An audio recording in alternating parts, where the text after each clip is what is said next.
सर्व अच्युत गोत्रीय बंधू आणि भगिनी, त्याचप्रमाणे साधू संतांना दंडवत प्रणाम। आज आपण 106 नंबरच्या सत्संगामध्ये प्रवेश करत आहोत। गेली अनेक सत्संगापासून आपण वासनिक नामधारक यांच्या आचरणाच्या अनुषंगाने चिंतन करत आहोत। खरं म्हणजे आचारच्या अनुषंगाने चिंतन जे करतो आपण, तो आपल्या व्यावहारिक बुद्धीमध्ये, व्यावहारिक जीवनामध्ये, सांसारिक जीवनामध्ये त्या आचाराच्या अनुषंगाने किती महत्त्व आहे आणि ते महत्त्व जर आपण समजून घेतलं, जाणून घेतलं, तर नक्कीच आपल्याला धर्माच्या प्रती असलेली जी ओढ आहे ती अधिक होईल, आवड निर्माण होईल। त्याचप्रमाणे धर्माची वरची जी निष्ठा आहे, परमेश्वराच्या समर्थवादावरची जी निष्ठा आहे, ती अधिक दृढ होण्याला मदत होईल। कारण आचाराच्या अनुषंगाने आपण कधी विचार केलेला नसतो, चिंतन केलेलं नसतं आणि त्यामुळे ह्या अडीअडचणी धर्माच्या अनुषंगाने आपल्याला नेहमीच येत असतात।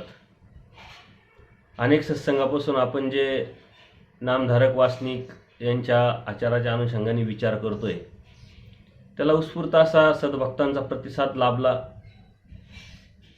कारण दृष्टी बदलते, एखादा विषय आपल्याला किचकट वाटतो, मोठा वाटतो, भयग्रस्त वाटतो, त्यामुळे आपण त्या विषयापासून दूर पळत असतो किंवा दूर राहत असतो।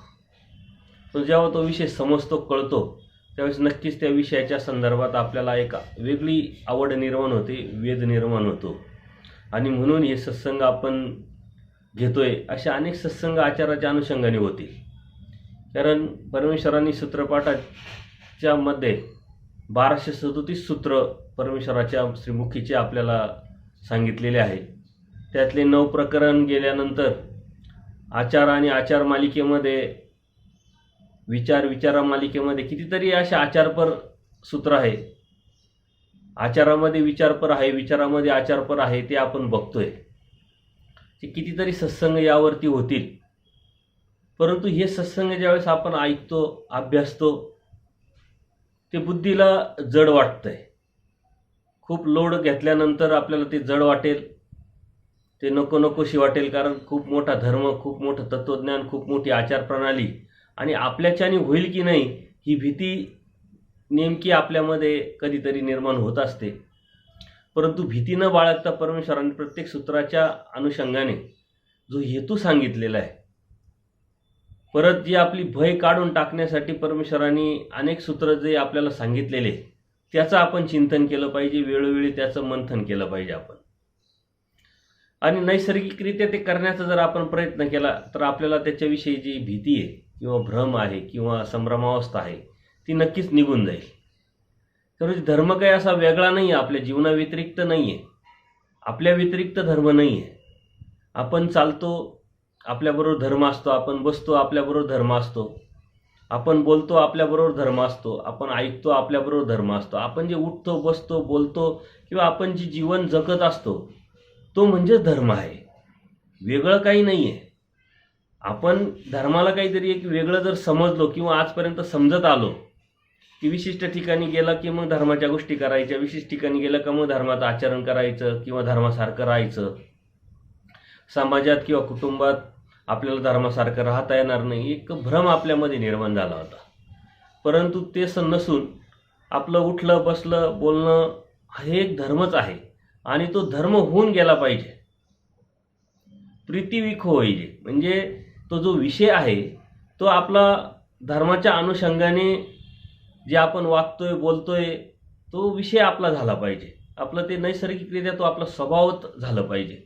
एखाद्या व्यक्तीचा आपण म्हणतो की याचा स्वभावच तसा आहे, कारण तो स्वभावच त्याने ते करून घेतलेलं असतं आणि कोणती परिस्थिती आली, कोणती वेळ आली तर त्याच्या स्वभावानुसार तो वागत असतो, बोलत असतो।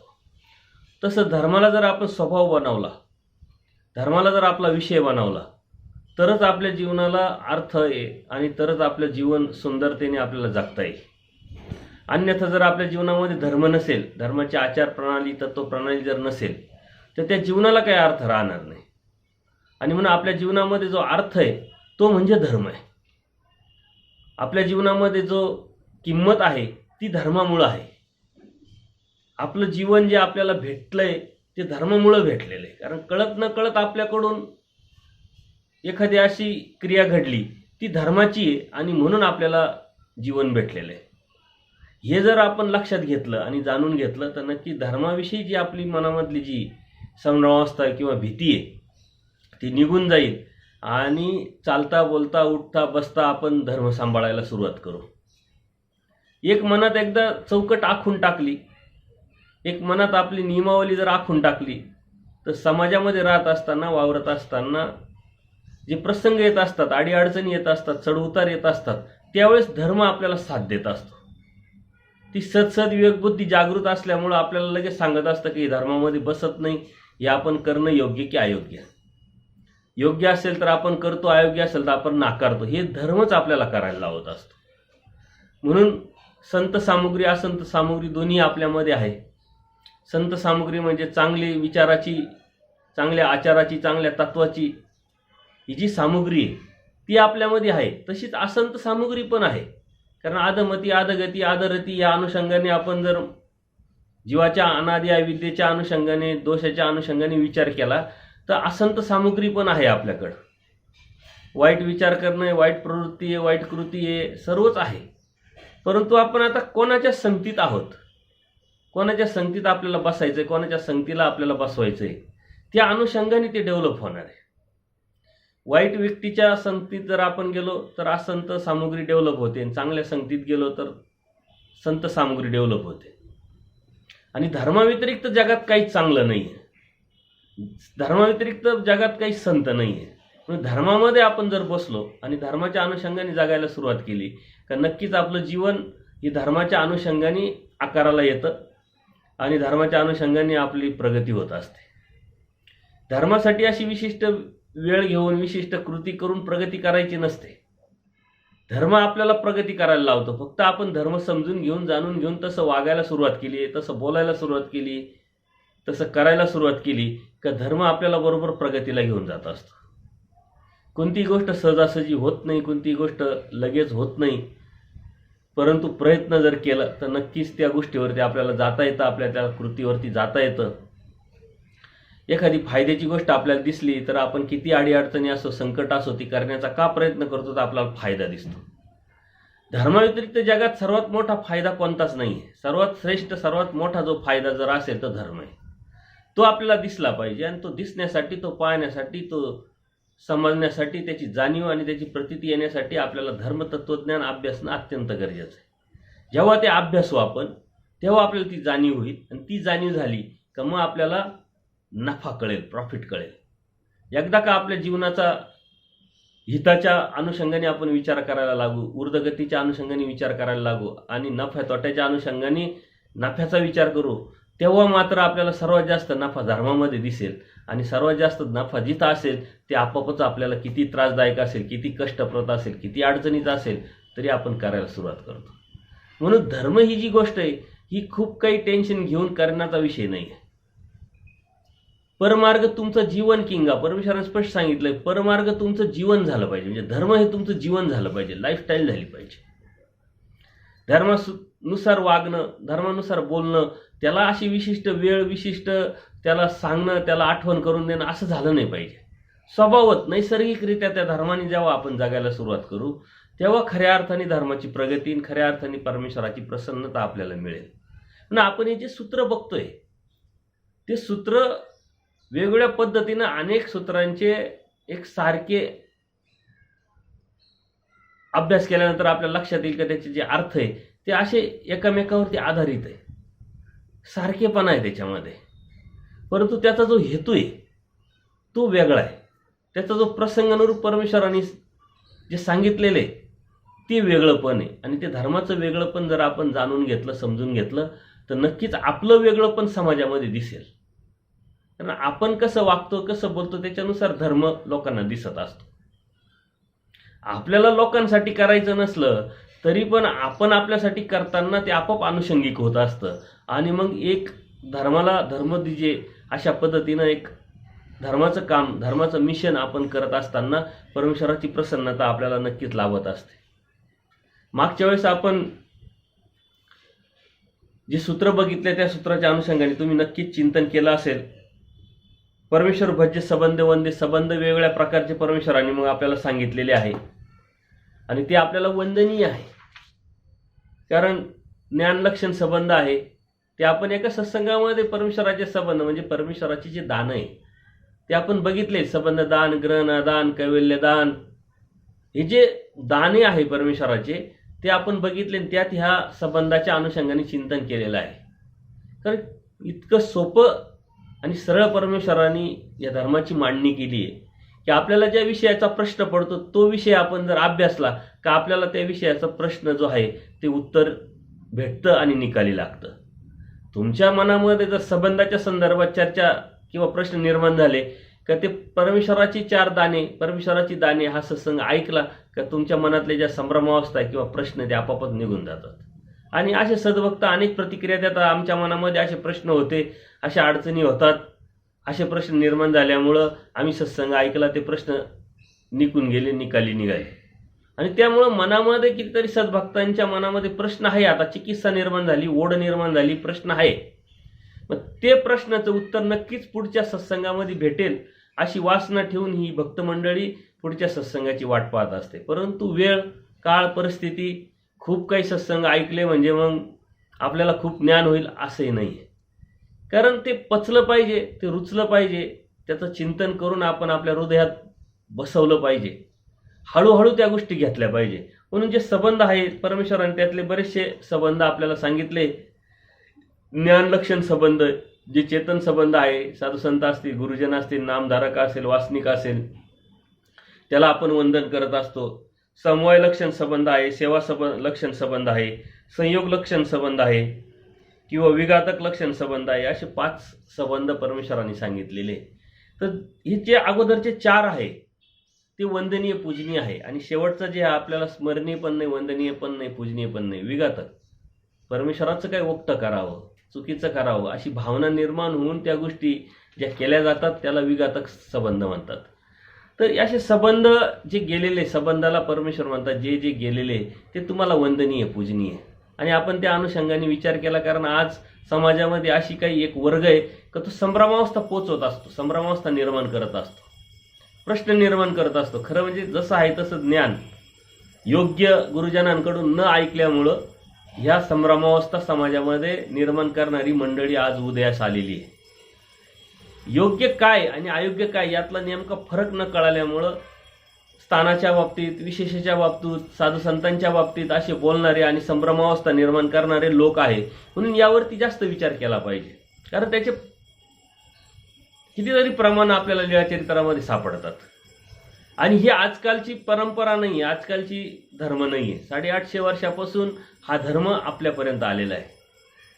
850 वर्षापूर्वीचे म्हणजे आचार्य असतील, आचार्यांच्या कितीतरी लीळा आहे की ज्या त्यांच्यामध्ये उदासीनता निर्माण झाली तर ते गंगा तीराला स्थान नमस्कारायला जायचे.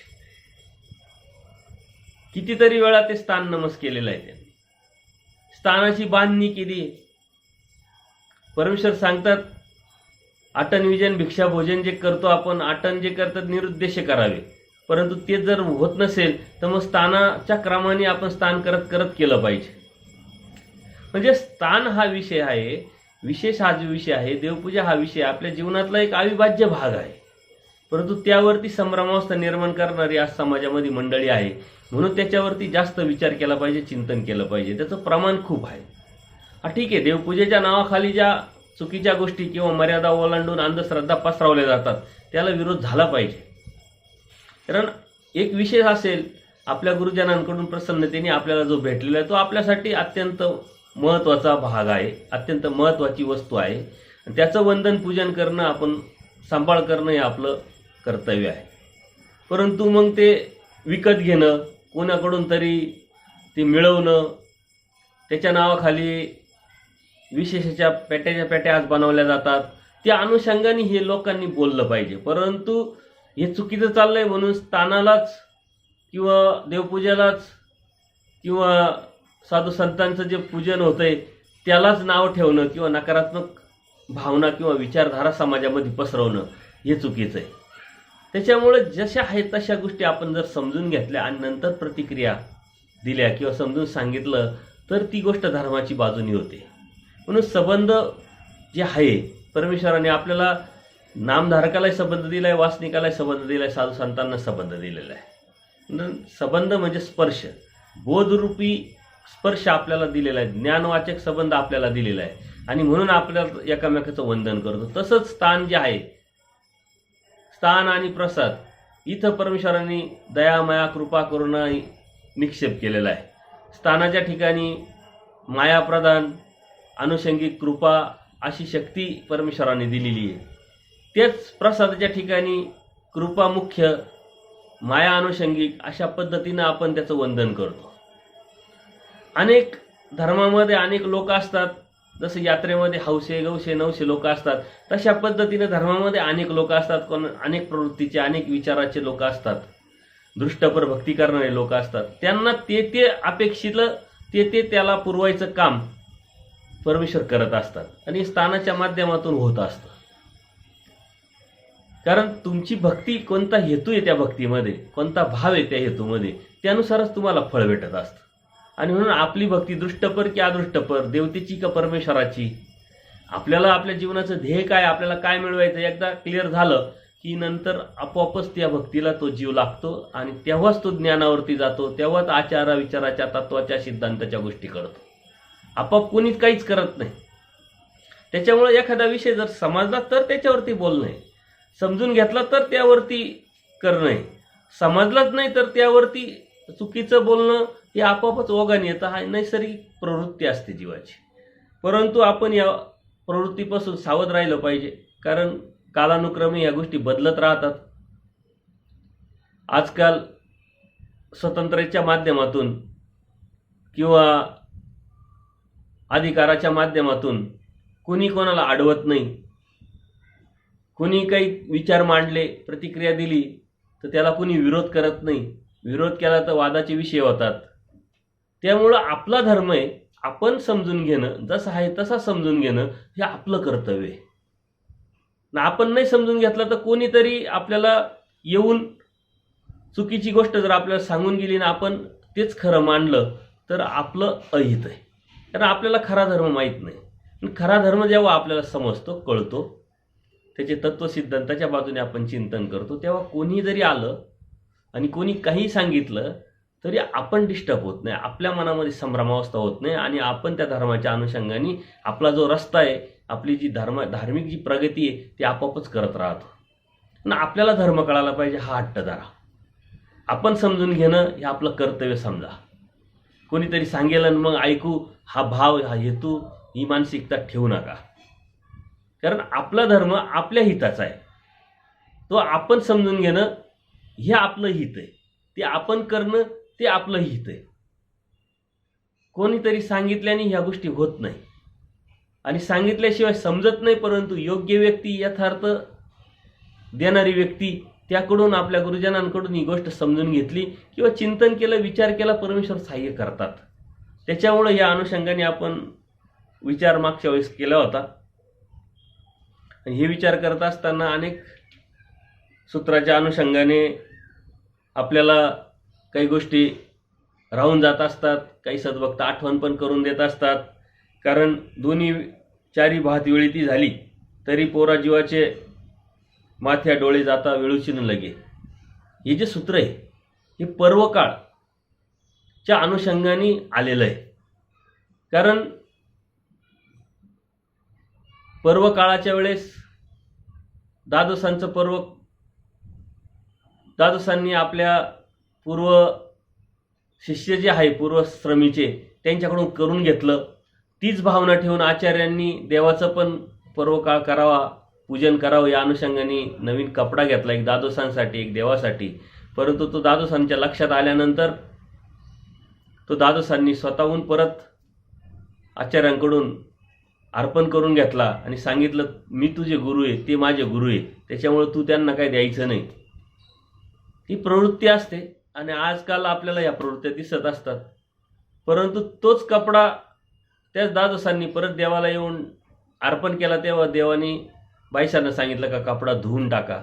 बाईसांना माहीत नाही. बाईसा म्हणतात नवीन कपडा कशाला धुतात, एवढा प्रेमाने आदर भावाने द्वादशांनी दिलाय. मग बाईसांना देव सांगतात, बाई तुम्हाला हे माहीत नाही. त्यांना एवढा साधा विचार व्यवहार सुद्धा कळत नाही की आपल्याला कोणी दिलेला कपडा आपण देवाला कसा अर्पण करावा. आणि मग बाईसा म्हणते हे का होतंय, अशी प्रवृत्ती काय येते या जीवामध्ये. आणि मग देवाने सांगितलं का 2-4 आजूबाजूला लोक भेटले का आपापच डोळ्याला माथ्याला डोळे जातात म्हणे. तर अशी जी प्रवृत्ती आहे, ह्या प्रवृत्ती आजूबाजूला आपल्याला दिसतात आणि आपल्या मनामध्ये सुद्धा तसे भाव निर्माण होतात. आणि म्हणून या सूत्रांचा जेव्हा आपण अभ्यास करतो, चिंतन करतो, नक्कीच आपल्याला ती एक सावधानता निर्माण होत असते. काय करावं, काय नाही करावं, कोणत्या वेळेस कसं वागावं, कोणत्या वेळेस कसं बोलावं, कोणत्या वेळेस कसं राहावं, हे आपल्याला हे सूत्र आपल्याला दिशादर्शक ठरतात. त्याच्यामुळे काही सूत्रांचे प्रकरणवश जे आहे, वेळेच्या अभावी आपल्याला सांगता येत नाही, परंतु कुणी लक्षात आणून दिलं तर नक्कीच त्याच्यावरती आपण प्रकाश टाकतो. परंतु आता हा पर्वकाळाच्या अनुषंगाने प्रकाश टाकण्याची जी वेळ येईल त्यावेळेस आपण टाकू, कारण हा जो पर्वकाळ आहे हा काही दैवराटीचा आचार नाही आहे. कारण ब्राह्मण लोक, अन्यमार्गीचे लोक, त्यांचा तो आचार आहे. परंतु तेच इकडं आल्यानंतर आचार्यांना बोध होण्याच्या अगोदर तो पर्वकाळ परमेश्वराच्या ठिकाणी त्यांनी केला. तीच परंपरा नंतर आपल्या धर्मामध्ये आले, परंतु तो धर्माचा आचार नाही, परंतु त्यामध्ये अयोग्य काही नाही असं म्हणून त्याचं उदात्तीकरण आज आपल्याला झालेलं दिसतंय. तर त्याविषयी आपण साधू संत गुरुजन वर्ग यांच्याकडून समजून घेऊन स्वतः चिकित्सक वृत्तीने जर आपण अभ्यास केला, त्या कोणत्या लीळा आहे पर्वकाळाच्या, त्या कधी झाल्या, त्यावेळेस आचार्यांना बोध होता की नाही, 8 वर्ष देव जर महाराष्ट्रात राहिले तर मग 8 पर्वकाळ का झाले नाही देवाचे, आचार्यांनी बोध झाल्यानंतर अनुसरण्यानंतर देवाचं का पर्वचं पूजन केलं नाही, पवित्र पर्वचं पूजन केलं नाही. तर हे साऱ्या ज्या गोष्टी आपल्या मनातल्या ज्या भावना आहे या आपण अभ्यासल्या पाहिजे. आपण चिकित्सक बुद्धीनं त्याचा शोध घेतला पाहिजे, 4 गुरुजनांना विचारलं पाहिजे आणि मग योग्य अयोग्य आपण ठरवून त्यावरती कितपत आरी जायचं, कितपत ते करायचं हे आपण ठरवलं पाहिजे. तर या ज्या गोष्टी धर्मामध्ये अशा कितीतरी गोष्टी आहे की ज्या अन्य राहटीच्याच आपल्याकडे आलेल्या आहे. कारण परमेश्वराचे जे भक्त होते ते अन्य राहटीचेच होते आणि त्यांच्या अनुषंगाने ती संस्कार किंवा ते पूजन भजन जे बी आहे ते इकडं आलं. परंतु त्यात वावगं काही नाही, चुकीचं काही नाही, म्हणून ते परमेश्वराने स्वीकारलं आणि पुढं ते चालत आलं, आपल्यापर्यंत पोचलं. फक्त ते मर्यादेच्या पलीकडे गेल्यानंतर ते चुकीचं वाटतं, ते चुकीचं दिसतं, त्यावरती अनेक लोक बोलतात. परंतु ह्या गोष्टी ज्या आहे या सर्वांनी समजून घेणं हे अत्यंत गरजेचं आहे. आपले सकळे निरोध परिहरोनी ये तिच्या संबंध जायजे, मग तो म्हणे ते कीजे. आता आपण स्थान प्रसाद करायला जातो, कधी साधू संतांचं भजन पूजन करायला जातो, वासनिकांना भेटायला जातो. तर ते जे जातो आपण पूजा वगैरे करण्यासाठी, तर सकळे निरोध म्हणजे जे आपल्याला अडीअडचणी येतात, कष्ट पडतात, अडथळे येतात, त्याच्यावरती मात करून आपण गेलं पाहिजे. तसं आज तशी काही अडचणी येत नाही, कारण दळणवळणाचे साधनं वाढलेले, परंतु शारीरिक कष्ट पडतं, आर्थिक कष्ट पडतात, त्रास होतो, अडथळे येतात. याच्यावरती मात करून आपण स्थान प्रसाद केला पाहिजे, स्थानवंदन केलं पाहिजे आणि आपण करत राहतो. साधू संतांकडे गेलं पाहिजे, वासनिकांकडे गेलं पाहिजे आणि मग तिथं गेल्यानंतर त्यांचं काही मार्गदर्शन, काही गुण घेऊन ते जसे सांगतील तसं आपण राहिलो पाहिजे, वागलो पाहिजे. कारण आपण तिथं गेलेलो आहे. जेव्हा एखाद्या ठिकाणी आपण पाहुणं जातो त्यावेळेस आपण आपल्या मनाने, आपल्या नियमाने आणि आपल्या विचाराने राहत नाही, त्यांच्या नियमाने, त्यांच्या मनाने आपल्याला राहावं लागतं. कारण ती स्वतंत्रता आपली तिथं थांबलेली असते. तर आपण या ठिकाणी आपले जे निरोध आहे, आपले जे अडचणी आहे, अडथळे आहे, कष्ट आहे, ते त्याच्यावरती मात करून आपण स्थानप्रसाद केला पाहिजे. आणि ते करत असताना वासनिक भिक्षुकांची भेट घेऊन, मार्गदर्शन घेऊन ते जसे सांगतात तसं राहिलं पाहिजे. अशा पद्धतीनं आपल्याला भेटीगाठीच्या माध्यमातून त्यातून जे गोमटंय, गुणात्मक ज्या गोष्टी, विचार आहे, धर्माचं संवाद झाल्यानंतर आपल्या ज्ञानामध्ये भर पडणे, हे कष्टप्रद आहे. पण ते कष्टप्रद त्याच्यावरती मात करून ते आपण घेतलं पाहिजे असं परमेश्वर सांगतात.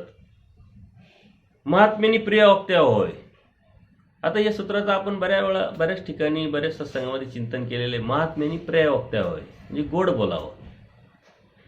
गोड बोलणं आपलं तोंड दिसतं, आपलं मन दिसतं, आपली विचारधारा दिसते, आपली बुद्धी दिसते. कारण या साऱ्या आतल्या गोष्टीला व्यक्त करण्याचं काम हे तोंड करत असतं. असं म्हटलं जातं, ज्यांनी जीभ ताब्यात ठेवली त्यांनी सारं जग ताब्यात ठेवलं. ज्यांनी जिभेला जिंकलं त्यांनी सारी जगाला जिंकलं. आणि अध्यात्मामध्ये आपल्या दैवराटीमध्ये सुद्धा त्याची जीभ बोलण्यासाठी आणि खाण्यासाठी. कारण आरावरती पुनःसंबंध सांगितलेला आहे. ते जर आपल्या ताब्यात असेल, जड पदार्थ वरती आपला जर संयम असेल आणि ती जीभ आपल्या ताब्यात असेल, तर नक्कीच आपल्याला परमेश्वर प्राप्ती काही लांब नाही. ते प्रिय वक्ते म्हणजे गोड बोलावं म्हटले. परमेश्वरांनी महात्म्य हा शब्द वापरलाय. महात्म्य नुसत्या साधू संतांना नाही वापरलेला. बघा कितीतरी अशा लीळा आहेत. सशालाही परमेश्वरांनी महात्म्य शब्द वापरला, वाघालाही महात्म्य शब्द वापरलेला आहे.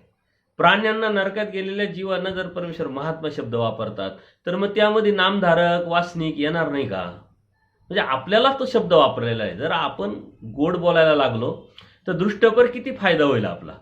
आपल्या व्यवसायाच्या अनुषंगाने, आपल्या कुटुंबाच्या अनुषंगाने, आपल्या नोकरीच्या अनुषंगाने तिथं वाद होण्याची शक्यता पूर्णपणे संपुष्टात येईल. लोक चांगले म्हणतील, हा दृष्टपर फायदा आपल्याला लगेच भेटेल आणि एक धर्माचं तत्व सांभाळलं जाईल. देव लोणीला, पारनेर लोणीला गेलेले, सायंकाळची वेळ आहे आणि देवाने सांगितलं का आचार्यांना का जा बघा आपल्याला राहण्याची व्यवस्था कुठं काय होतीये का. तिथं एक शंकराचं मंदिर असतं आणि त्या मंदिरात ते पुजारी जे आहे ते नेटकेच पूजा अर्चा करून बाहेर पडलेले असतात.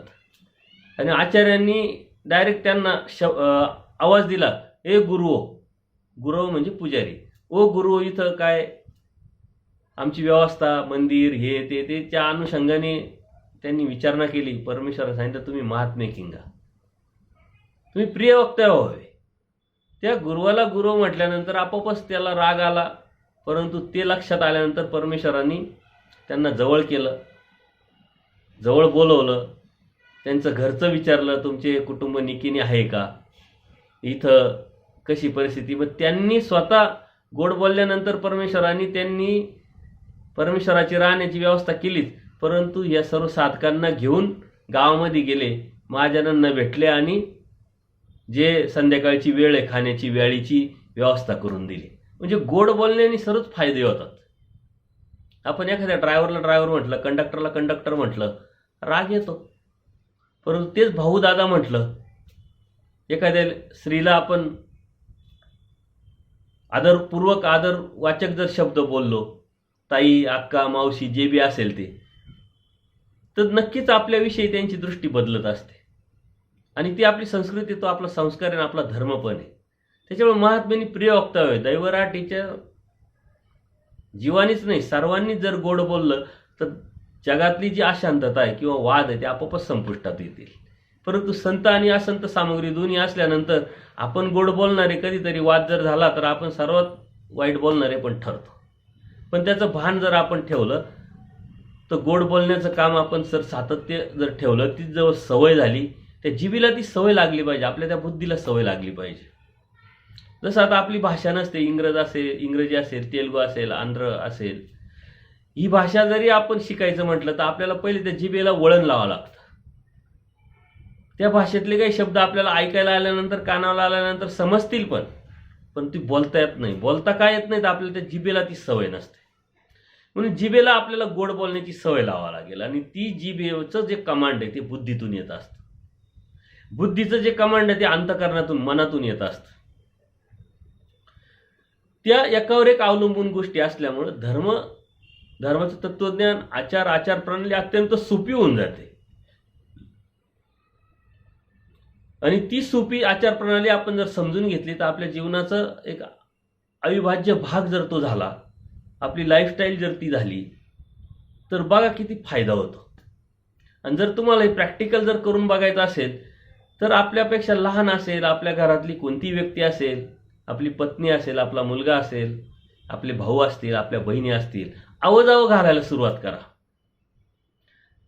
जेव्हा आपण आपल्या घरांमध्ये आवजावं घालायला सुरुवात करू त्यांना तर हसू येईल लगेच. कारण इथून मागचं आपलं जे वागणं आहे, बोलणं आहे, त्यांनी ते अनुभवलेलं असतं. पण ती एकदा हसतील, दोनदा हसतील, नंतर त्यांना जर वळण लागलं, त्यांना ती सवय लागली, तर त्यांना ती फायद्याची होईल, त्यांच्यावर तो संस्कार होईल आणि ते पण दुसऱ्याला आवजावं घालतील. परंतु पहिले आपल्यापासून सुरुवात केली पाहिजे कोणत्याही गोष्टीची. आणि ते किती अवघड आहे हे तुम्ही करायला सुरुवात केल्यावर लक्षात येईल. आपल्याला वाटतं त्यात काय एवढं आहे, आपण उद्यापासून बोलायला सुरुवात करू. पण बघा, करायला सुरुवात करा आणि मला कळवा. कारण मागच्या अशा सत्संगामध्ये मी प्रॅक्टिकल दिलेलं आहे जीवाच्या, पण कोणी कळवलं नाही की बाबा तुम्ही सांगितलं, मी करायला लागलो ना, असा असा अनुभव आला आणि तसा तसा अनुभव आला. तर करण्याची इच्छा असली पाहिजे. आपण कॅज्युअली घेतो, जाऊ द्या काय सांगितलंय. परंतु धर्म जर आपल्याला बघायचा असेल, अनुभवायचा असेल, प्रतितीला आणायचा असेल, तर तो करून बघावा लागेल. कोणती गोष्ट करून बघितली तर त्याचा रिझल्ट भेटणार, त्याचा परिणाम दिसणार आहे.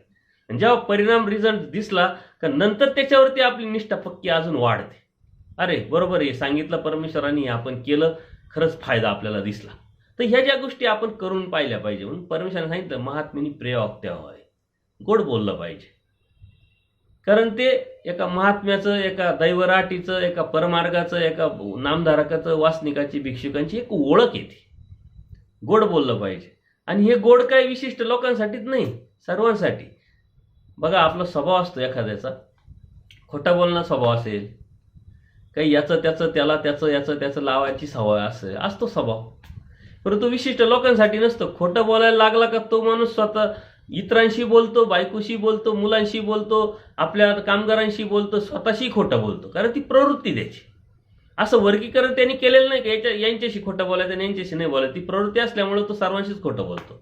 भामटेपणा करणारा माणूस सर्वांशीच भामटेपणा करतो. इकडूनचं लावालावी करणं, तिकडूनचं लावालावी करणं, हे जे प्रवृत्तीचे लोक आहे ते सगळी सर्वांचंच इकडं तिकडं ते तसेच वागतात. तसं आपलं गोड बोलण्याचा जो स्वभाव झाला तर आपण सर्वांशीच गोड बोलू, वर्गीकरण करणार नाही. तर ते नैसर्गिक किंवा आपली प्रवृत्ती झाली पाहिजे. आणि ती प्रवृत्ती बनवण्यासाठी आपल्याला ऊर्ध्वगतीचा प्रयत्न करावा लागेल. त्या प्रयत्नाशिवाय हे होत नाही. बुद्धीला तशी सवय लावावी लागेल. आणि त्या बुद्धीला सवय लावण्यासाठी त्याच्यावरती मेहनत करावं लागेल, त्याच्यावरती कष्टसुद्धा पडतील आपल्याला. कारण ते आठवण ठेवावं लागेल. त्या आठवणीतून आपली एनर्जी थोडीफार तिथं वापरल्या जाणार आहे, ताकद वापरल्या जाणार आहे. बघा करून, तुमच्या लक्षात येईल लगेच की महात्म्यानी प्रिय व्हावे सोपं आहे की अवघड आहे, हे लगेच लक्षात येईल. परमेश्वराने सांगितले महात्म्यानी सत्य जेव्हा व्हावे, नैतिकता सांभाळली पाहिजे. मग आपल्या कौटुंबिक जीवनात असेल, आपल्या व्यावहारिक जीवनात असेल, आपल्या सामाजिक जीवनात असेल, नैतिकतेशी निगडीत असलेले जे व्यवहार आहे, जी गोष्ट आहे, वागणं आहे, बोलणं आहे, पाहणं आहे, करणं आहे, ऐकणं आहे, स्पष्ट आणि पारदर्शक असलं पाहिजे. कोण किती नैतिकता पाळतो त्याच्यापेक्षा आपण किती नैतिकता पाळतो हे बघितलं पाहिजे. जेव्हा अशी वेळ येते का तेव्हा लगेच आपल्या नजरा दुसऱ्याकडे जातात. अरे तो असा, तो तसा, तो तसा. पण आपण ते पाळतोय का नाही हे बघितलं पाहिजे. अत्यंत छोट्या प्रसंगावरून परमेश्वर हे सूत्र आपल्याला सांगतात. असंच एका ठिकाणी मुक्काम पडला, देव आचार्यांना सांगतात की जा गावात कोणी महाजन बसलेले असतील त्यांच्याकडून काहीतरी मागून आणा, आपल्याला वेळीची व्यवस्था करा. हे सारे 2-3 भिक्षुक मंडळी जातात. गावाच्या पारावरती काही महाजन बसलेले असतात, त्यांना सांगतात की बाबा आम्ही परमेश्वर आमच्याबरोबर, म्हणजे गोसावी आमच्याबरोबर आलेले, आम्ही अशा अशा ठिकाणी राहत होता, आमची संध्याकाळची व्यवस्था करा. ते म्हणतात ठीक आहे, काय हरकत नाही, सांगा तुम्हाला काय काय पाहिजे, कोण कोण कोणाला कसं कसं पाहिजे. आचार्यांनी सांगितलं कोणी दूधहारी आहे म्हणे, कोणी अर्धाहारी आहे, कोणी फलाहारी आहे.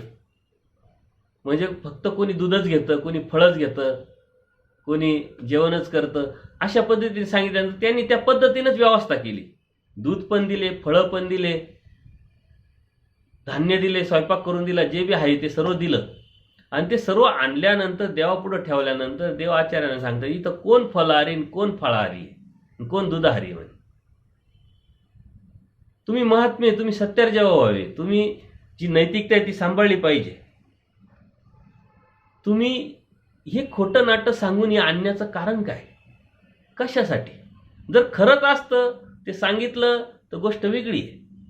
परंतु त्यांच्या जर निदर्शनास आलं तर इथं असं काहीच नाहीये, मी खोटं घेऊन आपल्याकडून घेऊन गेलेले, तर त्यांची आपोआपच बुद्धी आपल्यावर निघून जाते, दोष निघतो, दोषादी पाहायला सुरुवात करते. त्याला निमित्त आपण आहोत. आणि आजकाल हे आपल्याला अनुभव येत असतात. क्रियेच्या माध्यमातून काही गोष्टी देण्या घेण्याच्या माध्यमातून. तर ह्या ज्या गोष्टी, ही प्रवृत्ती असते महात्म्यानी सत्यार जेव्हा व्हावे. आपल्या जीवनामध्ये आपण कसं वागतो, कसं बोलतो, त्याच्यावरती आपलं जीवन बोलत असतं, दिसत असतं आणि त्यानुसारच प्रगती ठरत असते. त्याच्यामुळे परमेश्वराने ही नैतिकता आपल्या जीवनामध्ये बाळायला लावली आणि नैतिकता हा धर्माचा पाया आहे. ते का त्याच्यामध्ये जर काठीण्य आलं, गुळगुळीतपणा जर आला, तर आपण धर्म सांभाळूच शकत नाही. सारं डुप्लिकेट होऊन जाईल आपल्या जीवनाचा. त्याच्यामुळे नैतिकता हा धर्माचा पाया आहे, तो आपल्या जीवनाचा पाया झाला पाहिजे. काही फरक पडत नाही. आपल्या मनामध्ये एक संभ्रम आहे, भ्रम आहे की जर खरं वागलं तर आपल्याला जगता येणार नाही. काही व्यावसायिक लोक सांगतात आम्ही जर खरं वागलो, खरं बोललो तर व्यवसायच करता येणार नाही. हे अत्यंत चुकीचं आहे. तुम्ही ठरवा, ही वस्तू आहे, 100 रुपयाला भेटली, ती 115 रुपयाला द्यायची, 15 रुपयांनी मला प्रॉफिट पाहिजे, द्या ती. तो काही अनैतिक नाही. पण एखादी व्यक्ती आली आहे, अज्ञान आहे, लहान आहे, त्याला समजत नाही, आपण ठरवलेली 115ची वस्तू मग आपण 125ला दिली, कारण आपल्याला लालच निर्माण झाली, याला काही कळत नाही, घेऊन टाका, फायदा आहे. हे अनैतिक आहे, हे चुकीचं आहे. आपण ठरवलंय, ते ठरवलेली गोष्ट आपल्याला भेटली पाहिजे. मग त्याच्यात आपल्या साऱ्याच गोष्टी, आपल्या गरजा असतील, आपले गव्हर्नमेंटला काही देणारे जे कर असतील, आपलं मेंटेनन्स असेल, सर्व आपण काढून मग त्यातून आपल्याला जे भेटणार त्यात आपण प्रगती करत असतो. किंवा हे रस्त्यावरती जे फळं विक्रेते असतात, भाजीपाला विक्रेते असतात, सर्वच नाही त्याच्यामध्ये, पण काही प्रवृत्तीचे लोक आपल्याला अनुभवास येतात. आपण जर फळ मागितले, त्या 2-4 फळामध्ये एखादं खराब फळ टाकून देतील. भाज्यांमध्ये असंच आहे. हे फसवायचे जे प्रकार आहे ते आपल्याला वेळोवेळी पाहायला भेटतात. खरं म्हणजे ते जगातले सर्वात मोठे श्रीमंत असायला पाहिजे. कारण का, तर त्या फळाच्या मागचं जे प्रॉफिट आहे त्याला ते भेटतंय आणि चोऱ्या माऱ्या करून ते बी पैसे त्याला भेटतात, म्हणजे डबल पैसा भेटतोय. परंतु ते कधीही श्रीमंत किंवा मोठे होताना दिसत नाही. ते रस्त्यावर कायमस्वरूपी फळे विकणारे दिसतात. मी माझ्या अनुभवावरून 40 वर्ष 30 वर्षापासून जे फळे विक्रेते, ते फळे विक्रेते जे त्याच रस्त्यावर आणि त्याच ठिकाणी ते मी बघितलेले, परंतु ती प्रवृत्ती त्यांची जात नाही. त्याच्यामुळे नैतिकता जर सांभाळली तर तुमची प्रगती, मग ती अध्यात्मातली असो, भौतिक जगातली असो, व्यवसायातली असो, कुटुंबातली असो किंवा सामाजिक जीवनातली असो, राजकारणातली सुद्धा. राजकारणात सुद्धा तुम्ही जर नैतिकता पाळली तर त्या राजकारणात सक्सेस होणारे माणसं दिसतील. त्यावेळेस त्या ठिकाणी त्यांनी ते निर्णय घेतलेले असेल, ते काही अनैतिक नसतात, परंतु त्यांनी त्याच्यावरती ते डावपेच केले, ते काही अनैतिक नसतात. परंतु ती प्रवृत्ती जर चांगली असेल तरच तिथं प्रगती दिसेल, कारण तो माणसाला मग आजूबाजूची मागणी करतात. प्रत्येक ठिकाणी हाताचे बोट जसे 5 सारखे नसतात, तसे प्रत्येक व्यवसायामध्ये, प्रत्येक ठिकाणी हे चांगले वाईट लोक पाहायला भेटतात. पण चांगल्या लोकांची जी छवी आहे, चांगल्या लोकांची प्रतिमा आहे, ती वेगळीच आपल्याला समाजामध्ये दिसेल. आणि ते एक धर्माचा संस्कार आहे, एक संस्काराचा भाग येतो. म्हणून आपला तर तो धर्म आहे. त्याच्यामुळे आपण सत्यार जेव्हा परमेश्वराने स्पष्ट सांगितलंय, नैतिकता पाळली पाहिजे, सत्यार जेव्हा झालं पाहिजे आणि ते आपल्याला जितकं पाळता येईल तितकं पाळलं पाहिजे. आपण पाळण्याचा प्रयत्न केला पाहिजे. अवघड काहीच नाही आहे. खरं म्हणजे तुमच्याकडे काहीतरी सदनता आली याचा अर्थ चुकीचंच तुम्ही काहीतरी केलेलं आहे, हा बी भ्रम आहे. उलट ते चुकीचं जर आलेलं असेल, अनैतिक जर आलेलं असेल तर ते टिकणारं नसतं. तेवढा उपभोग घेत असताना ना तुम्हाला चांगलं सुचत ना, चांगले लोक भेटत ना, चांगलं रस्ता भेटत. अनैतिक ज्या गोष्टी त्या अनैतिक गोष्टीलाच घेऊन जात असतात. नैतिकतेचं 1 रुपया आणि अनैतिकचे लाखो कोटी रुपये त्याची बराबरी होत नाही. म्हणून नैतिकतेने ज्या गोष्टी कमावल्या आपण, त्याच नैतिकतेच्या गोष्टींनी जर आपण क्रिया केली परमार्गात, तरी ती फळाला येते, तरच तिचा परमेश्वर स्वीकार करतात. तुम्ही चोऱ्या माऱ्या करून जर पैसे आणले, त्याच्या जर दररोजच पंक्ती द्यायला लागले, तर परमेश्वर स्वीकारात पडत नाही. उलट त्यातून साधू संत खराब होणार, कारण तुमचं अनैतिक असल्यामुळं ते अनैतिक भाव तिथं आणि ते मळीनं तो त्यांच्यामध्ये निर्माण होणार. म्हणजे तुम्ही एक चुकी केलेली, एक पाप केलेलं आहे, दुसऱ्या पापाला तुम्ही धनी झाले होतात. त्याच्यामुळं अनैतिक गोष्टीचं कोणत्याही प्रकारे क्रिया केली ती फळाला जात नाही, ती परमेश्वरापर्यंत पोचत नाही, परमेश्वर त्याचा स्वीकार पण करत नाही.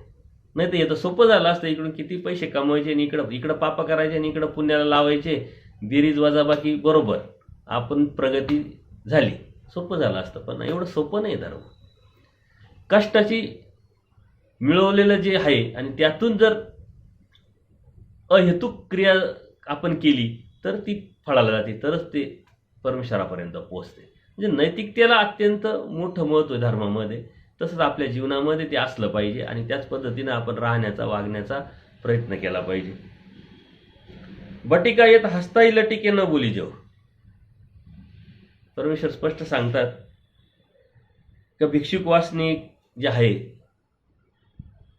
त्यांनी ईश्वराच्या ठिकाणी सहज बोलता बोलता सुद्धा खोटं बोललं नाही पाहिजे.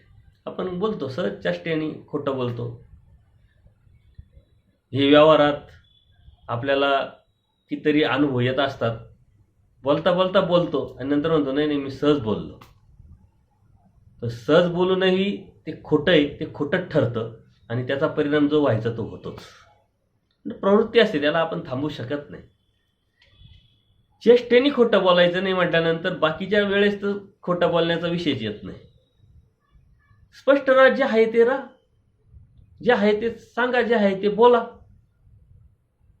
स्पष्ट बोलल्यानंतर समोरच्याला दोन लोकांना चुकीचं वाटेल, वेगळं वाटेल, त्रासदायक आपल्याला बी ठरेल, परंतु ते उपयोगाचं आणि धर्माच्या हिताचं फायद्याचं आपल्यासाठी आहे हे आपण जर समजून घेतलं तर खोटं बोलण्याचा विषयच येत नाही. जे बी आहे ते बरं. खोटं कधी बोलावं, कुठं बोलावं याचंही तारतम्य असलं पाहिजे. खोटं बोलण्याचं बी तारतम्य जर नसेल तर त्या खोट्या बोलण्यातूनही बी कितीतरी नुकसान होऊ शकतं. आपण एखाद्या ठिकाणी बसलेले झाडाखाली एखादी व्यक्ती आली, ती पळत पळत आपल्यापासून दूर गेली आणि त्याला मारणारे काही 4 लोक जर पाठीमागून आले आणि त्यांनी विचारलं ती व्यक्ती कुठे गेली, तर तिथं नक्की खोटं बोला की आम्हाला एक तर माहीत नाही, नाही तर सांगताना चुकीची दिशा दाखवा. नाही तर ते जर दाखवलं नाही, देवाने सांगितलं खोटं नाही बोलायचं, ते दाखवलं आणि ते गेले त्याला मारलं, तर तुम्ही त्याला निमित्त व्हा. म्हणजे तो सेन्स असला पाहिजे, ती व्यवहारी बुद्धी असली पाहिजे, ती कुशलता असली पाहिजे. खोटं बोलण्याचा विषयच येत नाही, तो धर्म सांभाळण्याचा विषय. त्याच्यामुळं तिथं परमेश्वराने स्पष्ट सांगितलंय, महात्म्याने चेष्टेने सुद्धा खोटं बोललं नाही पाहिजे. कोणत्याच ठिकाणी ह्या गोष्टी आपल्याला वापरल्या नाही पाहिजे. नाहीतरी ह्या ज्या खोट्या बोलणाऱ्या ज्या गोष्टी व्यवहारात आपण जर खोटं बोललो, एकदा खोटं बोलू, दुसऱ्यांदा खोटं बोलू, तिसऱ्यांदा त्या व्यक्तीला बरोबर समजतं का ही व्यक्ती खोटं बोलते, तो रिलेशन सोडून देतो, आपले संबंध तोडून टाकतो, संवाद थापून जातो. जर व्यवसायातली गोष्ट असेल तर व्यवसाय आपलं नुकसान होतं, तो आपला ग्राहक आहे तो आपल्यापासून तुटतो, म्हणजे नुकसानच नुकसान आहे. खोटं बोलण्याचा एकही फायदा जगामध्ये तुम्हाला कोणी सांगू शकत नाही. आणि परमेश्वराने तोच हट्ट धरलाय का खोटं बोलू नका, जे बी आहे ते खरं सांगा. खरं सांगितल्यानंतर जे परिणाम व्हायचा तो होईल. त्याच्यापेक्षा खरं जर बोलले तुम्ही तर परमेश्वराचं नक्कीच सहाय्य होईल. कारण आपण आपल्याला वाचवायचा प्रयत्न करतो आणि म्हणून एक खोटं बोलतो, ते खोटं लपवण्यासाठी नंतर 10 वेळा खोटं बोलावं लागतं. ते खोटं लपवण्यासाठी आपण खोटंच बोलत राहतो. त्यातून दोषातून दोष, दोषातून दोष, अविधीतून अविधी घडतच राहतो. त्याच्यामुळं सुरुवातच जर आपण चुकीची नाही केली, सुरुवातच योग्य केली, धर्माच्या अनुषंगाने केली, तर नक्कीच आपल्याला त्या धर्मावरती जाण्यासाठी परमेश्वराचं साह्य तर भेटल, परंतु आपल्याला समाधान पण भेटेल, कोणत्याही प्रकारचा त्रास होणार नाही, मानसिकता जी आपली ती बिघडणार नाही. आणि यातूनच बरेचशा लोकांच्या अडचणी वाढलेल्या आहे. खोटं बोलण्याची प्रवृत्ती असते, त्याच्यामुळे मानसिक दडपण येतं, BP वाढतो, शुगर वाढते, अडचणी येतात, सर्वच करतात. खोटं बोलून व्यवहार करायचे, खोटं बोलून बिझनेस करायचा, पैसे कमवायचे आणि दवाखान्यात नेऊन घालायचे. मिळवलं काय, प्रॉफिट काय, काहीच नाही. त्याच्यापेक्षा सरळ राहा, खरं राहा, सर्वसाधारण राहा, मनुष्य मात्र होणे असंच व्यवस्थित राहा. परमेश्वराचं साह्य मिळेल, तुमचं जीवन, आपलं जीवन व्यवस्थित जाईल. त्याच्यामुळे ह्या गोष्टी परमेश्वराने आपल्याला स्पष्ट सांगितल्या. आणि हे जर झालं तर परमेश्वर आता तुमची महारोग न बधिती. बघा, खरं बोला, सत्याने बोला, प्रेमाने बोला, तुम्हाला आजार पण होणार नाही, महारोग न बधिती. म्हणजे ते अनुसरल्या पुरुषाला सांगितलंय का परमेश्वरांनी. तुम्ही नामधारक असेल, वासनिक असेल आणि तत्व सिद्धांत आचार विचार प्रणाली जर पाळत असेल तर तुम्हाला बी आजार होण्याचं प्रमाण कमी राहील. तुम्ही फ्रेश राहाल, मस्त राहाल. नाहीतरी आजार हा आणि 80% मानसिकी असतो, 20% शारीरिकी असतो. कोणत्या डॉक्टरांना विचारा किंवा सायंटिफिकली प्रूव्ह पण झालेलं आहे. आपण चुकीची एखादी गोष्ट केली का आपल्या मनाला आपण खात राहतं, आपल्या मनामध्ये ते येत राहतं, त्या मनामुळं मन बिघडतं, बुद्धी बिघडते, त्याचा परिणाम शरीरावर होतो आणि नंतर ते आजारपणामध्ये तो आजार बळावतो आणि त्यातून अडचणी निर्माण होतात. तुम्ही जर मनाने फ्रेश राहिले, जर चुकीचं काम नाही केलं तर फ्रेश राहा. खोटं नाही बोलले, भामटेपणा नाही केला, किंवा अनैतिक गोष्ट नाही केली तर तुमच्या मनामध्ये काही दडपणच राहणार नाही. दडपण नसेल तर मन फ्रेश राहील. मन फ्रेश राहिलं तर शरीर आपोआपच फ्रेश राहील. यावर एक अवलंबून आहे सर्व. तुम्ही चुकीचे काम केलं तर त्या गोष्टीचा परिणाम होणारच आहे शरीरावर. झोप का येत नाही? दिवसभरात चुकीचे कामं केले डोक्यात येणारच, म्हणून झोप येत नाही. तुम्ही एकदम क्लिअर राहा, क्लीन राहा, स्वच्छ राहा आणि धर्माचं चिंतन मनन करत जर राहिले आणि धर्माने सांगितलेल्याप्रमाणे जर आपण राहण्याचा प्रयत्न केला तर परमेश्वराचं साह्य होतच होतं, परंतु आपली शारीरिक यष्टीसुद्धा सांभाळल्या जाते. जे बी मिळवलं ते आपल्याला भरपूर होतं. आपल्याला दवाखाने आजार इकडं तिकडं जायची गरज पडत नाही. जरी झाला एखाद्याला तर ते काय आपण चुकीचं करतोय खोटं करतोय म्हणून केलं नाही. पूर्वकर्माचं काहीतरी जोड पण असते, भोग पण असतात. भोग भोगानेच संपतात तर पुढे येणार आहे. परमेश्वराने सांगितलेलं आहे भोग असतात, ते भोग भोगून निमानावे म्हटले. येऊ द्या, काय फरक नाही पडत. परमेश्वराने बोध दिलेला आहे तुम्हाला, नाम आहे परमेश्वराचं, परमेश्वराची निष्ठा आहे आणि परमेश्वर सर्व मोठी शक्ती आहे, सर्वात मोठी शक्ती परमेश्वर. पण तुमची निष्ठा असली पाहिजे. नामाचे दाट आहे तर परमेश्वराने सांगितलेच आहे, परंतु तुमची निष्ठा जर भाव असेल तर तुम्ही आपोआपच तरुण झाले. आडी अडचणी संकट या गोष्टी तुम्हाला अत्यंत नॉर्मल आणि छोट्या छोट्या वाटतील, कारण परमेश्वर जो आहे तो खूप मोठा आहे आणि तुमच्या अडचणी खूप छोट्या आहेत. पण परमेश्वराची किंमत एकदा जर तुम्हाला कळाली, त्यांची उंची जर कळाली तर त्या तुमच्या अडचणी सुद्धा तुम्हाला छोट्याच वाटतील, आपल्या अडचणी सुद्धा आपल्याला छोट्याच वाटतील. पण परमेश्वराचं जे मोठेपण आहे ते आपल्याला कळणं गरजेचं आहे, त्याची जाणीव प्रतीती येणं गरजेचं आहे. आणि म्हणून या गोष्टी आपण समजून घेतल्या पाहिजे. तुम्ही महात्मे किंगा तुम्ही सकळे भोगे निमानावे की. आपण परमेश्वर परमार्गातले जरा आडी अडचणी येत असतात, संकट येत असतात, त्यासाठी लगेच इकडे तिकडे पळायची काही गरज नाही. संसार आहे म्हटल्यानंतर अडचण येणार, संकट येणार. मग आले का लगेच मग आपण काय ब्राह्मणांकडे जायचं का? हो, अशी अशी अडचण आली, काय करायचं? मुलगा रडतोय, पोरगं रडतंय, माझ्या हातात पैसेच खूप कमवतोय पण हातात राहतीच नाही. पैसे कमवणं हे खर्चासाठीच असतं, त्याच्यामुळे राहण्याचा विषयच येतो कुठं? हे सर्वात बऱ्याच लोकांनी मला हे कळवलेलं असतं. मी खूप काम करतो, कष्ट करतो, पैसे पण येतात भाऊ म्हणजे, पण हातातच राहत नाही. अरे हातात नाही राहत म्हटल्यानंतर ते खर्च होतात ना, म्हणून नाही राहत.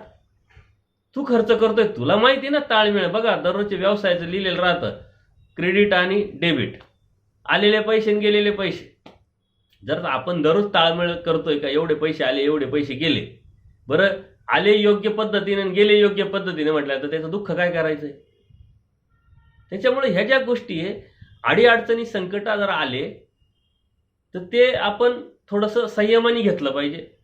लगेच काहीतरी झालंय, काहीतरी होतंय आणि काहीतरी बिघडतंय आणि मग याचा गैरफायदा घेणारे अनेक लोक आहेत, परमार्गात सुद्धा आहे. तुम्हाला मूळ पुरुषाची पीडा आहे, तुमची शांती करावं लागेल.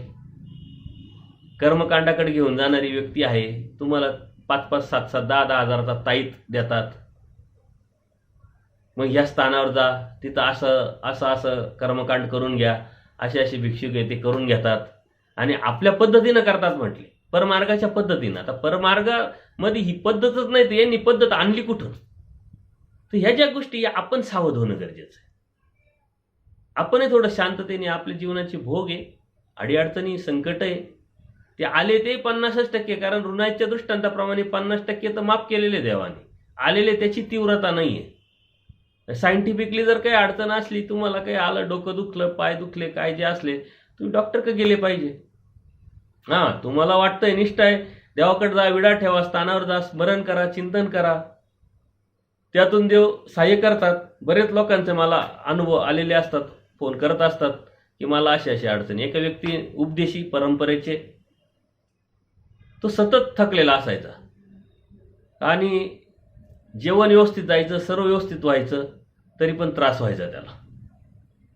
या स्थानावर जा, त्या स्थानावर जा, इकडं खेटी घाल, तिकडं 10 दिवस हजेरी लाव, इकडं महिनाभर हजेरी लाव. मग त्यांनी मला जेव्हा सांगितलं का अरे तू दवाखान्यात गेला का, डॉक्टरकडे गेला का? नाही, सर्व केले, रिपोर्ट नेले.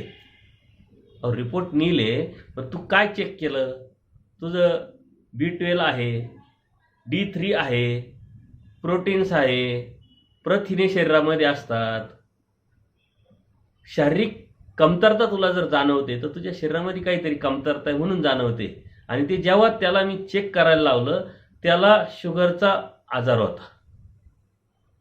तो शुगरच्या आजाराकडे लक्ष न दिल्यामुळं आणि कोणाच्या तरी सांगण्यावरून हे उपद्व्याप करीत बसल्यामुळं तो इन्शुलिनवर पर्यंत गेला, म्हणजे ते इंजेक्शन पर्यंत गेला. तो गेला असता, मेला असता.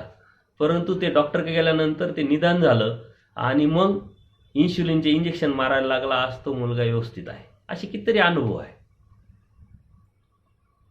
मुलाला काहीतरी खाल्ल्यानंतर लगेच अंगावरती काहीतरी चट्टे येतात, हे येतात, ते येतात, काहीतरी बाहेरचं जे असं म्हणून एखाद्या व्यक्तीकडे गेल्यानंतर ती चुकीची व्यक्ती सांगते, पण त्याला पित्ताचा त्रास असू शकतो, त्याच्या शरीरामध्ये पचन प्रक्रिया बिघडलेली असेल, काहीतरी प्रॉब्लेम असेल. ह्या बाजूने सायन्सने विचार करून जर आपण योग्य निदान केलं तर ते नक्कीच होतं आहे. कारण हा सुद्धा अनुभव मला आलेला आहे. खूप देशी घराणं, त्याच्या मुलाला असंच काहीतरी अडचण यायला लागली. भाऊ आम्ही सर्व रिपोर्ट पाहिले, पण नील मुलाला असंच. पण एक अशी कोणतरी व्यक्ती भेटली, ते म्हणे तुम्हाला बाहेरचं झालेलं आहे, तुम्हाला असं करावं लागेल, तसं करावं लागेल. अरे सुशिक्षित माणसं तुम्ही डॉक्टरकडे जा, असं व्यवस्थित चेक करा. ते चेक केल्यानंतर आता लहान मुलं आहे ते बेकरी आयटम जास्त खातात, बिस्किटं खाय, खारी खाय, हे खाय, ते खाय. त्याच्यामुळे त्याचं पित्त वाढलं. ते खाणं बंद केलं व्यवस्थित. त्याला आयुर्वेदाच्या गोळ्या औषधं दिल्यानंतर तो आज ठणठणीत आहे. धर्म ही गोष्ट आपल्याला सर्व सांगत असते, परंतु आपण सुशिक्षित असून जर अंधश्रद्धेसारखं वागत असेल, आंधळ्यासारखं वागत असेल, तर त्याला धर्म आणि परमेश्वर तरी काय करेल? जोची रोग तेची औषध. जो रोग आहे ते औषध घेतल्यानंतर आपोआपच बरं होतो. तर परमेश्वराने सांगितलंय तुम्ही थोडासा संयम ठेवा. भोग आहे हे निमानावे लागतील, भोगावे लागतील, भोगून संपवावं लागतील. भोग हे भोगानेच संपतात, परंतु त्याच्यासाठी प्रयत्न जो आपण करतोय तो बी योग्य पद्धतीने केला पाहिजे. धर्म अंधश्रद्धा कधीच सांगत नाही, धर्म कर्मकांड कधीच सांगत नाही, धर्म कधीच विधी सांगत नाही.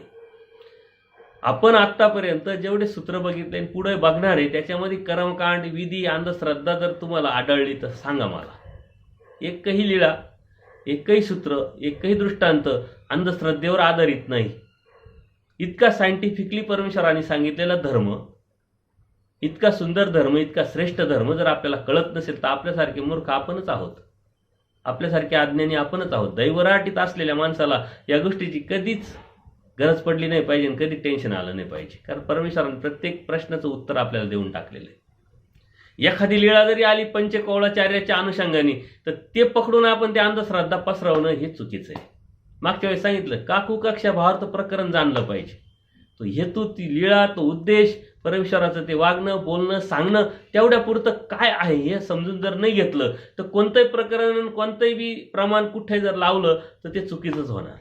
पण या गोष्टी आपण समजून घेतल्या पाहिजे, जाणून घेतल्या पाहिजे. महात्मे परमार्गातले जरी असले तर मग तुमच्यावर काही संकटच येणार नाही, अडचणच येणार नाही असं नाही आहे. तुम्ही पूर्वकर्माचे आपण जोडलेलं आहे ना. बरं, आपण जोडलेलं आहे, आपणच जोडलेलं असल्यामुळे आपल्या जीवनात येणार आहे. माझं कधी तुमच्या कर्मात नसल्यामुळं तुम्हाला भेटणार नाही, तुमच्या कर्मातलं मला भेटणार नाही. माझं अडचण, माझी संकट मलाच भेटणार आहे आणि मलाच त्याला फेस करावं लागणार आहे, मलाच त्याला भोगावं लागणार आहे, भोगून संपवावं लागणार आहे. जर माझ्या जीवनातलं खरकट मलाच साफ करावं लागतंय तर त्याचं दुःख तरी काय करायचं, त्याची तक्रार तरी का करायची? येतंय, उलट आल्यानंतर संपल्यानंतर परत येणार नाही. हा भाव, हा हेतू आणि हा आनंद आपण पाळला पाहिजे ना, आपण मानला पाहिजे की देवा आलंय ना, आता संपून गेलं, परत आता पुढं नाही येणार ते. त्याच्यामुळं भोग हे भोगून निमावले पाहिजे. त्याच्यावरती डिस्टर्ब होऊन लगेच अंधश्रद्धा, कर्मकांड, काहीतरी आहे, मुलीचं लग्न होत नाही मग काहीतरी अडचण आहे, मुलाचं लग्न होत नाही मग काहीतरी अडचण आहे, जरी झालं तर जमत नाही मग काहीतरी अडचण आहे, याचा नकारात्मक विचार करून कर्मकांड आणि अंधश्रद्धा करणं हा आपला धर्म नव्हे. त्याच्यावरती परफेक्ट जो बी उपाय तो त्यावेळेस करा, निर्णय घ्या आणि त्याच्यातून पुढं निघा. परमेश्वर सहाय्य नक्कीच करतील. परंतु चुकीचं जर केलं तर परमेश्वर सहाय्य करणार नाही, उलट धर्मापासून आपण दूर जाऊ आणि ही सृष्टी आपली शून्य होईल. अत्यंत सावधपणे या गोष्टी आपण केल्या पाहिजे, सांभाळल्या पाहिजे. आता अनुसरल्याच्या जीवाला परमेश्वराने सांगितलं जर असं जर झालं तर कोणी औषध पाणी जर दिलं तर ते घ्या म्हटले. आपल्याला कोणीतरी सांगत असतं की बाबा या डॉक्टरकडे जा, त्या डॉक्टरकडे जा, हा चांगला आहे, तो चांगला आहे. आपण ऐकलं पाहिजे, अनुभव घेतला पाहिजे ना. असं माझ्या जीवनात अनुभव आलेले बऱ्याच ठिकाणी. आपल्याला माहित नसतं सर्वच गोष्टी नॉलेज आहे, उलट ते अप्रत्यक्षरित्या परमेश्वराच्या अनुषंगाने आपल्याला ते आलेलं असतं. जेव्हा घरामध्ये काहीतरी दवाखान्याची वेळ येते आणि आपल्याला ते माहीत नसतं, आपण विचार करतो, चिंतन करतो का आता करायचं काय, आणि कोणीतरी व्यक्ती येऊन आपल्याला सांगते का अशा अशा XYZ डॉक्टर आहे, त्या डॉक्टरांकडे जाते, त्यातले स्पेशलिस्ट आहे, आणि त्या डॉक्टरांकडे आपण त्यांचं जर ऐकून गेलो तर रिझल्ट भेटला म्हणजे अप्रत्यक्षरित्या परमेश्वराने त्याला बुद्धी दिली आणि त्यांनी पाठवलंय ना. एक असेच गाव असतं, त्या गावामध्ये गावाच्या बाजूला नदी असते आणि त्या नदीत एक मंदिर असतं. तिथं एक पुजारी असतात, दररोज सकाळ संध्याकाळ पूजा करायचे देवावरती. त्याची त्या भक्त असल्यामुळे त्याची निष्ठा भयंकर. पावसाळ्याचे दिवस असतात, पाणी पडतो, पूर येतो. पूर आल्यानंतर सारे लोक नदीचे इकडूनचे तिकडूनचे जे असतात ते काठावर जातात, उंचावर जातात. पुजारी मात्र मंदिरातच बसलेला आहे. पुजारी म्हणतो माझा देवावर निष्ठा आहे, माझी देवी येईल आणि मला वाचवेल जर वाचवायचं असेल तर. गावातल्या लोकांना कळतं, गावातले सरपंच असतो तो नाव घेऊन पाठवतो 4 लोकांना. तो म्हणतो नाही नाही माझी देवावर निष्ठा आहे, माझा देव येईल, मी काही तुमच्याबरोबर येणार नाही. ते परत जातात, पाणी वाढतं, परत सरपंच स्वतः येतो, तरी तो ऐकत नाही. नाही माझा देव आहे, माझं येईल आणि मला घेऊन जाईल, मी तुमच्याबरोबर येणार नाही. नाविलाज होतो. परत ते गेल्यानंतर परत पोलीस पाटील येतो, पोलीस लोक येतात, तरी तो ऐकत नाही. शेवटी नाविलाज होतो, पाणी वाढतं, ते पाण्यात बुडून तो पुजारी मरतो. मेल्यानंतर तो जेव्हा जातो स्वर्गात, तेव्हा त्या देवतेच्या समोर गेल्यानंतर तो त्या देवाची तक्रार करतो देवाकडंच की मी तुझा असताना एवढी निष्ठा, एवढी पूजा अर्चा मी केली, माझं सारं आयुष्य लावलं पणाला, आणि तरी तू मला वाचवायला आला नाही. ती देवता म्हणते अरे मूर्खा, 4 लोकांना कोणी पाठवलं होतं? पहिले नावाडी आले, मग नंतर सरपंच आला, पोलीस पाटील आले, पोलीस आले, हे तर मीच तर पाठवलं होतं, पण तुला कळालं नाही, त्याला मी तरी काय करू? तसं परमेश्वर असं सहाय्य करतात आणि ही प्रचिती आपल्याला येत असते. फक्त आपली निष्ठा असली पाहिजे, आपली वासना असली पाहिजे. पण चुकीचं काम करायच्या अगोदर 50 वेळा या गोष्टीचा विचार केला पाहिजे. चुकीचं काम नाही करायचं. निष्ठा ठेवा. अडीअडचणी येतात, संकट येतात, हे तर माझ्या अनुभवाच्या गोष्टी कितीतरी सांगता येईल तुम्हाला. परंतु आपली निष्ठा जर पक्की असेल, कोणती गोष्ट, कोणती अडचण, कोणती प्रॉब्लेम किती मोठा असला, त्याच्यावरती सर्वात रामबाण उपाय म्हणजे वेळ आहे. वेळ जाऊ द्या, आपोआप त्यातून तो मार्ग निघतो आणि तो परमेश्वर काढतो. तुम्हाला मनाची घालमेल होती, अस्वस्थता येते, काय करावं असं वाटतंय, काहीतरी केलं पाहिजे असा प्रयत्न केला पाहिजे, हातावर हात ठेवून बसलो नाही पाहिजे असं वाटत असेल ना, जा, जवळचे स्थान आहे तिथं खिटी घाला, जर आठवड्याला जा, त्या निमित्ताने धार्मिकता होती. स्मरण करा, विडे ठेवा, पारायण करा, नारळ बांधा 5-25 स्थानावरती, काय फरक नाही पडत. येथीचं करताय ना, काय हरकत नाही. पण त्या लेवलवरती, त्या विचारावरती, त्या अवस्थेवरती गेलं तर हे सुद्धा करायची काहीच गरज नाही. परमेश्वर सर्वच नाही, सर्व जाणतात. जर सर्व जाणतात असं म्हणायचं आणि त्याच्याकडे जाऊन त्यालाच अडचणीत निर्माण करायच्या, हे कोणता धर्म नाही, कोणतं तत्वज्ञान नाही, कोणतं ज्ञान आहे? परमेश्वर सर्व जाणतात. तुमच्या अडीअडचणी जाणतात, तुमची विचारधारा जाणतात, तुमचा हेतू जाणतात, तुमचा भाव जाणतात. त्याच्यामुळे परमेश्वरांनी तुमच्या जीवनाचं सारं सेटिंग व्यवस्थितपणे केलेलं आहे. तुम्हाला उद्या काय होणार आहे नाही, तू 5व्या मिनिटाला काय होणार आहे माहीत नाही, पण देवाला सर्व माहिती आहे. त्याच्यामुळे देवाने सारं नियोजन करेल. कारण तुम्ही फक्त 8 एकच आहे, तुम्ही देवाचं होऊन राहायचं. आपण एकदा देवाचं होऊन राहिलं तर सर्व जबाबदारी देवावर, मग देव करील बरोबर. आपणच इकडे तिकडे हात मारत असल्यावर देव म्हणशील याचा प्रयत्न चालू आहे, पळतोय, पळू द्यायला काय हरकत नाही. प्रयत्न करायचा नाही असा विषय नाहीये, प्रयत्न केला पाहिजे, प्रयत्नवादी असलंच पाहिजे. परंतु ह्या प्रयत्नामध्ये सद्सद विवेक बुद्धी ठेवून चांगल्या विचारांनी सायन्सची, धर्माची कास धरली पाहिजे. अंधश्रद्धा, कर्मकांड, विधीचा कास न धरता परमेश्वराच्या ह्या मार्गाचा आपण आधार घेतला पाहिजे. हे आपल्याला परमेश्वराने स्पष्ट आणि पारदर्शक सांगितलेले. आपल्या पडिल्याची शुश्रूषा कीजे. प्रेमाचा उपाय आपल्या पडिल्याची शुश्रूषा. संतोषा नावाचे एक भक्त असतात परमेश्वरचे, आणि ते आजारी पडतात. बरोबर देव, आचार्य वगैरे सर्व तिथं गेल्यानंतर ते अत्यंत कृश, आशक्त झालेले असतात. ते पाणी मागतात देवाकडं, आचार्यांकरी परमेश्वर पाणी पण देतात. आणि मग आचार्यांना सुनावतात परमेश्वर, अरे मी सांगितलं मग तुम्ही हे करणार का? तुम्हाला काही स्फुरलं नाही पाहिजे का? आपल्या पडल्याची शुश्रूषा घ्या, त्याची सेवा केली पाहिजे. मग तो पडलेला, मग तो आशक्त असेल, शरीराने असेल, आजाराने असेल, आर्थिक बाजूने असेल, किंवा आचाराच्या, तत्वसिद्धांताच्या, विचाराच्या अनुषंगाने असेल, एखादा उपदेशी नवीन नामधारक आहे, धर्माला लागलाय, परंतु तो एवढा पक्का नसल्यामुळं परत काहीतरी चुकीचं कर्मकांड करायला लागतो का काय, किंवा लागला हे जर ऐकायला आलं तर त्याला जाऊन परत आपण समजावलं पाहिजे. वासनिकाच्या बाबतीत असेल, आपला अधिकार जेवढा आहे तेवढा, मग आपल्या अधिकारात नामधारक येतो, वासनिक येतो, काही साधू संत प्रेमाचे जर आपलेपणाचे जर असतील तर त्यांची सुद्धा कोणी आचारावरून पडतं, कोणी विचारावरून पडतं, कोणी मानसिक दृष्टिकोनातून पडतं, कोणी आर्थिक अडचणीतून येतं, कोणी शरीराने पडतं. याची शुश्रूषा केली पाहिजे, म्हणजे सेवा केली पाहिजे. हा भाव आपला असला पाहिजे. व्यवहारामध्ये या जीवनामध्ये या गोष्टी होतात, परंतु हे करत असताना आपलं चुकीचा व्यवहार करून परत वाद घालणं हे धर्म नाही सांगत. ते योग्यतेचे माणसं असेल, आपलं तेवढं त्या पद्धतीनं धर्माला तो पक्का असेल, त्या पद्धतीनं आपण ती सेवा केली पाहिजे. आणि ही सेवा परमेश्वरापर्यंत घेऊन जात असते. ते दास्यमोचक, दास्य सेवा म्हणजे दास्य. अशा पद्धतीने जर धर्माच्या अनुषंगाने जर आपण सेवा करत राहिलो, आपला हेतू, आपला भाव, तर तो परमेश्वरापर्यंत पोहोचत असतो. धर्म सुंदर आहे, धर्म सोपा आहे आणि साधा आहे आणि सरळ आहे, स्पष्ट आहे. त्या पद्धतीने समजून घेतलं तर आपलं जीवनसुद्धा साधं, सरळ, स्पष्ट आणि पारदर्शक होईल आणि परमेश्वरापर्यंत आपण पोहोचायला आपल्याला वेळ लागणार नाही. आपण नक्की यावरती प्रतिक्रिया कळवत चला, सांगत चला. तुम्ही सांगितलं तर ते अनुभवातून आपल्याला बोलता येतं, इतरांना आपण सावध करता येतं. प्रतिक्रिया द्यायला कोणत्याही प्रकारच्या कंजूसी करत नका जाऊ. दंडवत प्रणाम, दंडवत प्रणाम, दंडवत प्रणाम.